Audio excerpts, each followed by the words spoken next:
जो 2025 के लिए 8 से 10 घंटे पढ़ने ही पड़ेंगे यार। इसका कोई अल्टरनेट नहीं है, कोई शॉर्टकट नहीं है। ड्रीम भी बड़े सोचोगे और सोचोगे 2 घंटे पढ़ के निकाल दूं, नहीं होता भाई। अगर ड्रीम बड़े है तो मेहनत भी उतनी ही ज्यादा करनी पड़ेगी। अक्टूबर में खत्म करना, हो सकता है आपको 10 घंटे की प्रिपरेशन करनी हो सकता है आपको 8 घंटे लगाना हो, पर आपको मानना पड़ेगा और लगाना पड़ेगा 8 घंटे। यार दोस्तों देखो, अगर आप 2025-2026 के लिए प्रिपेयर कर रहे हो तो सबसे मोस्ट इंपॉर्टेंट चीज है आपको पहले से ही सिलेबस का आइडिया होगा। और सिलेबस का आइडिया हमेशा ऑफिशियल साइट से लीजिए कि क्या सिलेबस है, कितना पढ़ना है, कितना छोड़ना है, क्या वैसे छोड़ना कुछ नहीं है, कितना पढ़ना है, ये सारी चीज आपको पता होना चाहिए।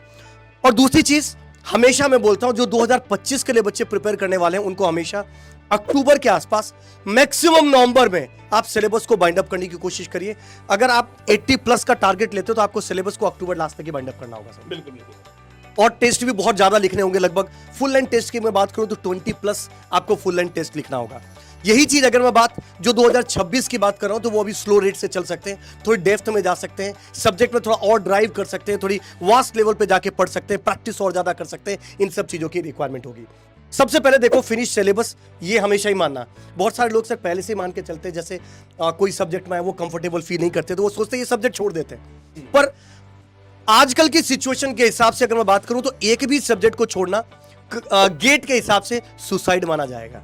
इसका मतलब अगर आपको एक भी सब्जेक्ट नहीं छोड़ना है, हु नोज कि कौन से सब्जेक्ट का क्वेश्चन इजी और कौन से सब्जेक्ट का क्वेश्चन टफ आने वाला है। इस बार सारे क्वेश्चन इजी आ गए थे। मान लो आपने कोई सब्जेक्ट छोड़ दिया तो 8 नंबर का भी वो आया तो सर वो तो पूरा ही गायब हो गया। तो छोड़ने का कोई सेंस बनता ही नहीं था। तो आपको थोड़ा सा रुकते रहना है, आपको सारे सब्जेक्ट कवर करने हैं।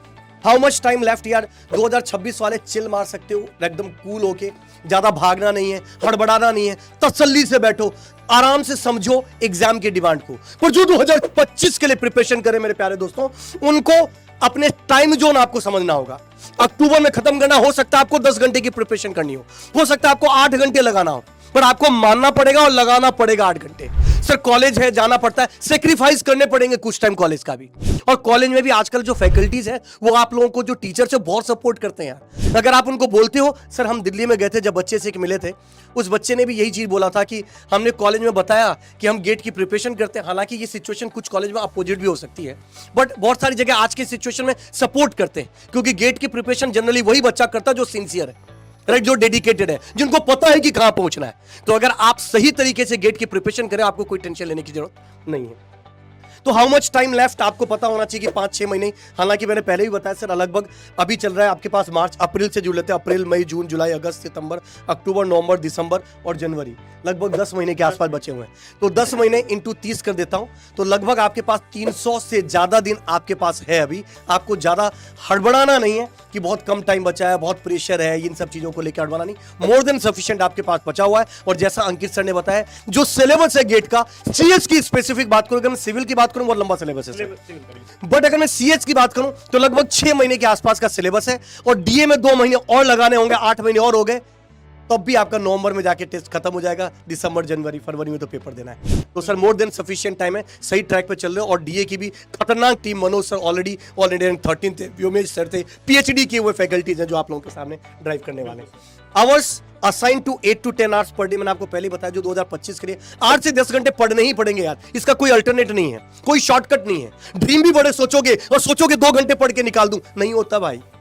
अगर ड्रीम बड़े है तो मेहनत भी उतनी ही ज्यादा करनी पड़ेगी। सोच बड़ी रखे हैं तो रात में जगना पड़ेगा मेरे भाई, ये फिक्स है, राइट। और रात में जो जगह है उसी ने इतिहास बदला है, ध्यान रखना। जो कांटों पे चला है उसी ने इतिहास बदला है, ध्यान रखना ही। उसके बाद यार रिवीजन के लिए आपको अपना खुद का एक रिवीजन का प्लान बनाना पड़ेगा, किस तरीके से आपको रिवाइज करना है, चीजों को कैसे करना है, राइट। नवंबर तक अगर आप सिलेबस कंप्लीट कर देते हो, मैं तो ट्राई करूंगा, आपको सजेस्ट करूंगा कि आप अक्टूबर तक की सिलेबस को कंप्लीट करिए। अक्टूबर में सिलेबस को कंप्लीट करिए, नवंबर में रिवाइज करिए, फुल एंड टेस्ट लिखिए और टेस्ट से एनालाइज करिए आपकी कहां गलती हो रही है, कहां नहीं हो रही है। और मॉक टेस्ट, ये तो सबसे ज्यादा जरूरी है।